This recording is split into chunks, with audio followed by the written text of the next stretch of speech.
Hi, and welcome to the Flex with Aaliyah. Thank you so much for tuning in. Remember to like, subscribe, and share. Today, I'm talking about this 100-miler that I'm doing in a couple weeks. So if you're a runner, someone who's interested in doing more distance, then this is a perfect episode to listen to. I'm going to talk about how I'm preparing things that I'm going to be packing and what I'm doing in these coming weeks to set myself up for success. I'm going to kick things off with a quote. I found two that I really liked. And this one is, today, in this race, you do it for one person and one person only. You do it for yourself. You cross that finish line and you change your life forever. And I like this because I've never done a 100-miler, and it's going to be a whole new experience. I remember the first time I did a marathon, the first time I did a 12-hour race, and there's no obstacles for me to break up the 100 miles. I'm just out there on my own, grinding it. And you're going to have to look inward a lot during that run/walk. And I'm really excited for that uncomfortable feeling that I have to work through. This other quote that I found that I liked was, only those who will risk going too far can possibly find out how far one can go. Ooh, that gives me chills, because you have to be willing to risk going a distance, metaphorically and literally in the sense, but metaphorically, you have to challenge yourself to see what your limitations are, whether that's in a small business, a relationship, work, trying something new, venturing out on your own, traveling. You have to risk that to see what the possibilities are. Ooh, I love that one. And now, what the heck am I doing to prepare several weeks out? I think I'm 19 days from this 100-miler. Obviously, all of my running and training that I'm doing is a little low-key right now, just working on slow runs. Right now, because I'm so close, there's nothing that I'm going to do in my training that's really going to help me succeed for this 100-miler. That work has already been done, which has just been my fitness. Not the normal preparation that most people do, but that's not how I operate. I fly by the seat of my pants and jump into things. Other people spend 6 months, a year, multiple years training for something like this, and there's nothing wrong with that at all. So in these coming weeks, I'm making sure I'm staying healthy with my nutrition, my hydration, and my training. I don't want to do something stupid where I roll my ankle, any injuries, nagging issues. I want to eliminate those or try to keep them at rest. This particular episode, I'm going to talk about the lists that I started making for what I'm bringing with me. And I have elements that are obviously the nutrition, fuel, and hydration. And then I have gear that I'm going to bring, because I am doing this on my own. So I need to be as prepared as possible with my plan, what I'm carrying in my Osprey hydration pack, how I'm going to set up my table so I can quickly change things in and out and get back onto the trail. First on my list, in no order whatsoever, are cough drops and gum. Those are my staples whenever I go running or racing. They help keep my mouth from getting dry. I can chew it to get the saliva going if my mouth dries out, and it's just something good that's doesn't add any caloric intake, so it's not very nutritious for my run, but it does help me just mentally get through. Then I have some hydration pieces, which are Gatorade, specifically Frost, that's my favorite, ginger ale, apple juice, water. And those actually, if you've ever been sick or have a stomach ache, those are kind of things that you might drink, and that is what I'm going to take with me, because your stomach's not necessarily going to be operating normally. And the ginger ale can help settle that, as well as apple juice. They have sugar in there to help with energy and quick acting fuel to an extent. And I'm probably going to be mixing water with those things, diluting them, because usually they're a little too sweet for me. In my vest, my main hydration pack is just going to be filled with water. And then I have 2 other bottles that I'm going to be taking with me that I'm going to be making mixtures out of. A lot of people also use things like Tailwind. There is another brand that I've used before when I did bodybuilding, which was more so intra-workout carbs. And I'm going to be taking something like that. So as I'm sipping on it, it's going to help give me carbs to start fueling continuously throughout my run. On top of that, other snacks, which I'm going to hit the dollar store for, because you can find some of these snacks at the dollar store. They might be off-brand, but you're going to be spending a decent amount of money of traveling, preparing for this event. I'm going to go somewhere cheap to get them. Things like peanut butter crackers, little fruit bars, fruit snacks, soup. And soup sounds silly, but it's got the sodium, it's got the liquid for hydration, and also calories, because I'm probably getting something like chicken and rice or chicken and noodle that I can easily drink and digest. And I don't care if it's hot or cold, because I'm not stopping to heat it up. I'm just going to pour it in one of my little bottles and sip on it as I go. Some other things that I'm probably going to take with me food-wise are rice cakes, crackers, muffin, and these Dutch chocolate cookies. They're my dad's favorite. I'm going to take them with me on this run and eat them when I need to. And the cookies, I haven't had any cookies, ice cream, cakes, any sugars like that, artificial sugars, since mid-February, probably right around Valentine's Day. And I'm saving a treat for myself all the way up until that race. That's what I told myself. I'm not going to have any of that excess stuff until I finish or during it. So those cookies will be a nice little treat and also a tribute as I'm doing this 100-miler.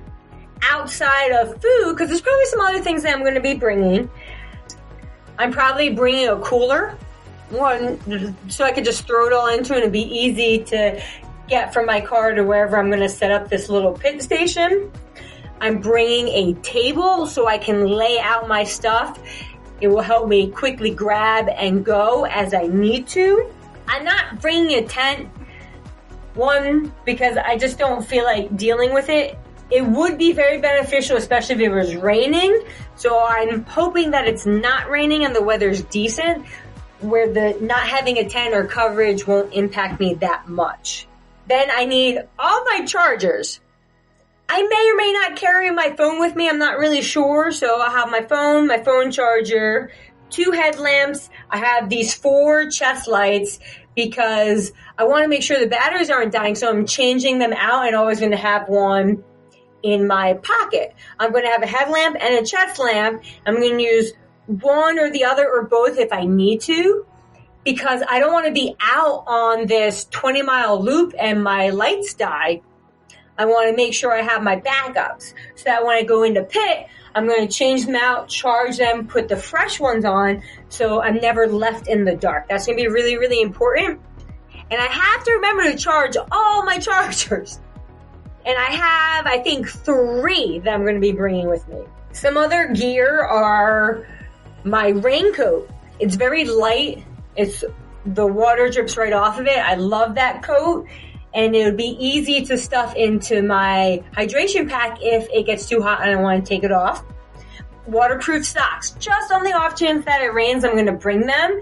Because if I'm doing 100 miles and I'm wearing my regular socks, my feet are going to get wet. I'm likely to blister more, and I don't want to deal with that. So I have these waterproof socks that actually work really, really well, so long as the water isn't over the top of the socks. And these are about calf high, so that shouldn't be an issue unless I'm wading through a little creek or river, which I don't foresee happening. I'm bringing my trail shoes and 2 pairs of running shoes. Now, even though this is a trail race, I'm probably going to wear my regular running shoes. I got 2 new pairs, same style that I've been running in now, but I want that nice fresh cushion for the duration of this event. So I'm probably planning on wearing 1 pair for half, changing that and wearing the other pair for the last bit. That way my feet are staying fresh, the shoes and the cushion is protecting my feet and my knees a little bit, just to make it more enjoyable on my body. Because things are going to start to fall off the wheels, and I want to try to keep them from doing that as much as possible. I don't really like hats, but I'm going to bring a hat just in case. Better to have than to not. Bug spray. I absolutely need bug spray because in Georgia, I guarantee there's going to be bugs, and I get bit like nothing. And I don't want to be scratching all these bug bites through my 100-mile run. That's going to be torture. Other clothes that I'm bringing are my shorts. I'm debating which kind I'm going to bring. I have a couple of running style ones and then my regular ones that I do OCR in. And I might bring both just for variety because I really don't want to be chafing in between my thighs. Wow, that would be horrible. I'm bringing pants that I could throw on over my shorts. That way at night, if it gets colder, I'll be able to slip them right over my shorts and get going. Something really fast. I'm probably going to be running in a tech shirt.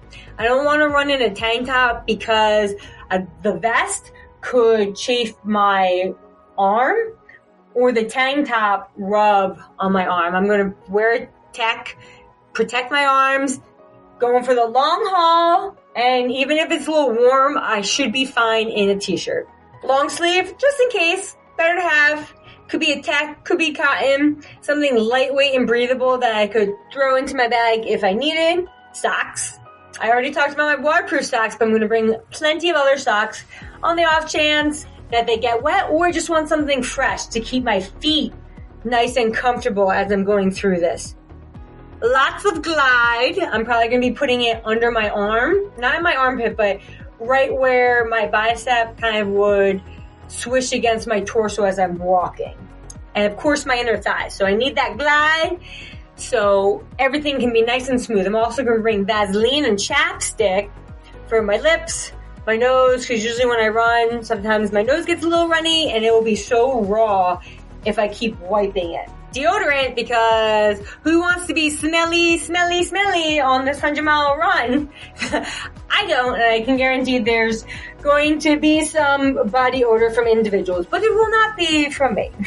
Obviously a coat. I'm probably not going to run in the coat, but as I'm warming up or preparing, having those layers is always better than not. Especially when you're done and your sweat dries, you want to be warm, not cold.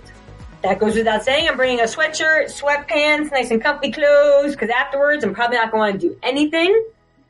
I wear contacts, so running throughout the night could make my eyes dry. It's really important for me to make sure I have eye drops on me to keep my eyes nice and moist so the contact isn't sticking to them.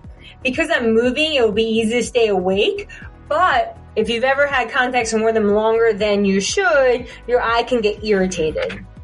I'm unsure if I'm going to run with music or not, so I am bringing my earbuds, I don't have earbuds, whatever I have, just in case. The thing that sucks is now phones don't have the auxiliary for headphones, so you have the ones that operate off of battery, so I need to make sure they're charged.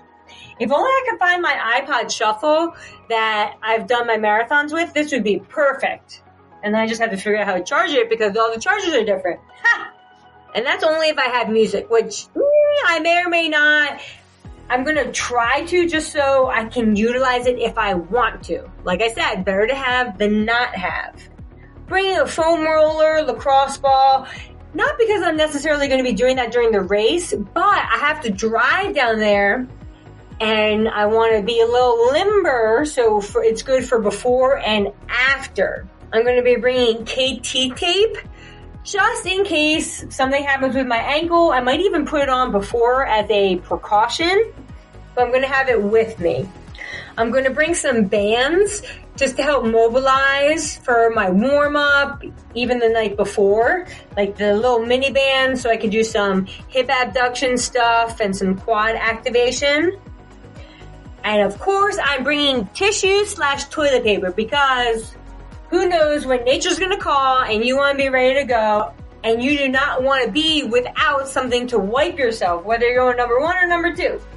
Because who knows what's going to happen during that 100-mile run when your body's not functioning normally. Outside of all those things, I'm probably bringing a couple other things like my BCAAs, maybe some greens just to put in a little bit into my water to help get something. Those are things that my body is used to and likes the taste of. Outside of all those things, I'm feeling pretty prepared. A lot of the items I've already gotten and starting to set aside. I have plenty of time, so I'm not really worried about it right now. Next week, all the food items that I haven't bought yet, I'm going to start buying and putting aside and then start to pack. But usually I wear the workout clothes that I like. So putting the clothes aside is going to happen kind of the week leading up to it. And then I got my travel. That concludes this episode. It's just an idea of things that you're bringing, why you're bringing them. And everybody's a little bit different. There are plenty of people who could eat pizza and keep running. That is not me.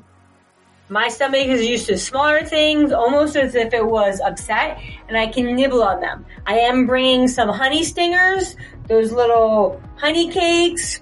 The honey cakes are almost like the Stroop waffles, and they make a couple different flavors. I'm going to bring those. Oh, this other thing? There are these little fruit drinks that I found that I really like. And I actually bought some the other day, and in the evening I was like, ooh, let me have one. I took a sip of it, I was like, oh, this tastes different. Let me look at the bottle, see what flavor it was. And what do you know, this particular one was like, we have caffeine, 100 milligrams of caffeine in it. And I was like, oh man, I'm not going to be able to sleep tonight because I took it at like 6:37. But now I know they make ones with caffeine that when I'm a little in the slump during nighttime, these would be really good. So even though it was a horrible mistake the other night to take, I now know they exist and it'd be really good to purchase some so I have them during the evening because you get the little bit of sugar boost from the fruit and then you get a punch of caffeine that's in there. With all this said, I'm going back to those 2 quotes that I had. Today in this race, you do it for one person and one person only. You do it for yourself. You cross that finish line and you change your life forever. I'm so excited for that. I know it's going to be challenging. It's definitely not going to be easy. My goal is just to finish. I want to cross that line. I want to get that belt buckle. And it's going to be an experience. It's probably not going to start really wearing on you, like they say, until you're halfway. That's when the real race begins. Then you have the other quote, only those who will risk going too far can possibly find out how far one can go. This will be the furthest I've ever ran in one go. I have done 100 miles, but it was through the jungles of Costa Rica and over multiple days. This is one shot, and I'm super excited for that. I'm curious how far I can push myself mentally. I'm confident my body's going to hold up. So this is absolutely going to be an adventure. And I can't wait to share how amazingly awful I feel afterwards. Thank you so much for tuning in today. And I will catch you next time on the Flex with Aaliyah. Remember, like, subscribe, and share. Of course, stay flexy.